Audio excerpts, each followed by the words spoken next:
แดงไม่สัญญาเลย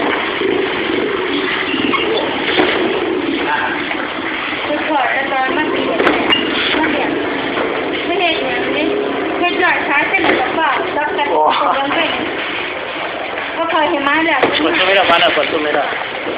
คุณชาวบ้านแล้วของเอกสารหมด ดักลุงดักลุง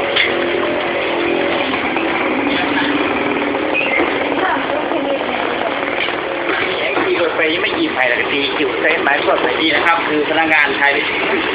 ไม้มาหาคุณได้ดูโอ้ต้องไปหายที่ไหนกำลังงานนี้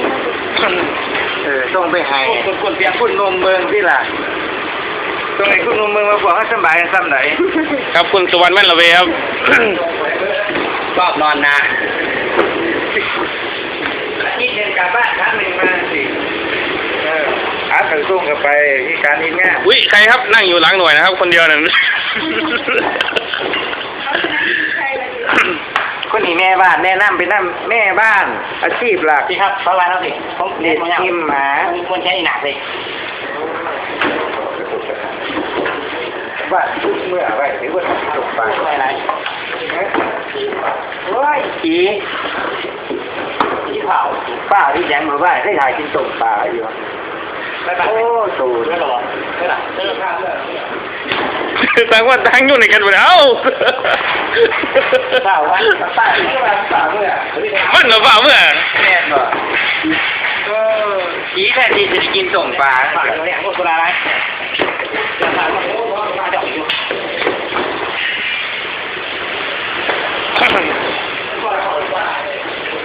ผู้ด่าเหี้ยขาดนึงเลยขาดใช่ไหม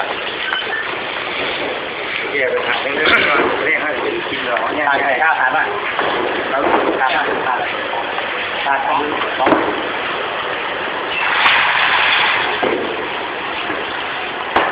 ขั้นเกิดความเมื่อยล้าแหว่างใหม่ในอย่างนี้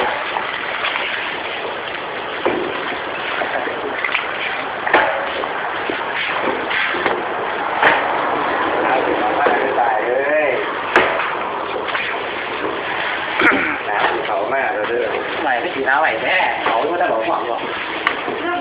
ร่มน้ำไว้เด้อปลาไปดีเจได้กับปลาเฮียเด้อยิ่งเป็นยาอย่าเปล่าฟัดกับเปล่าเด้อโอ้บางครั้งก็เลยนะมันพูดดีครับมันเป็นลองกันนะครับมันลองกันนี่น้องหาแฟนให้คนนี้เขาหน่อยเด้อแถวบ้านเนี่ยป้ายไก่เพชรเนี่ยฟันแย่มากแล้วตอนนี้นั่นในราชการกับผู้บ้านป่ายผมร้อยตำรวจเอกปลอมตัวมาร้อยตำรวจเอกเนี่ยแล้วไม่กี่การผมคือลืมขาไปไล่จ้ำเลย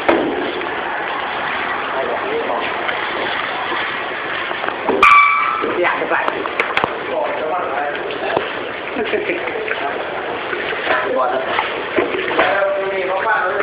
อ้ยยกเลยผมแน่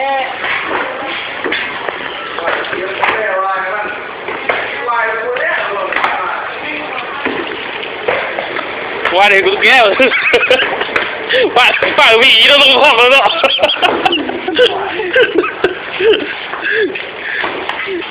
เชี่ยที่พูดกันพี่พูดป้าหนูวิ่งแล้วข้อกันเลย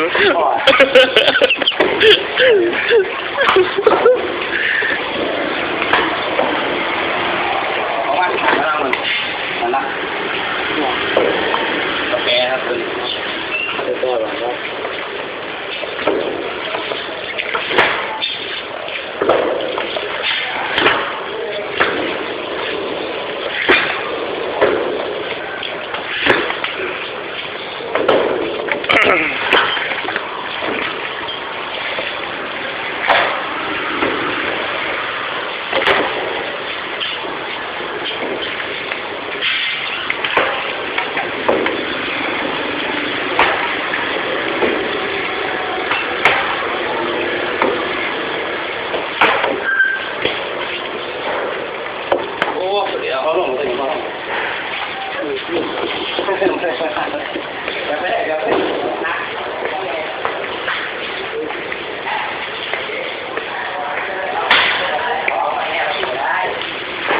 อ๋อเทไปว่ะ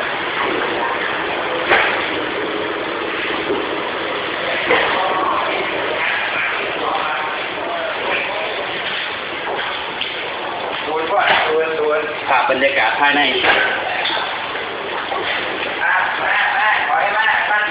แล้วที่ไปลงนี่มันบอจะโทรลงมันบอจะง่ายง่ายเลย ตัวให้คุณหนุ่มเบิ่งกัน มันจะได้เรียนตำแหน่งไม่เดือนสิบเลย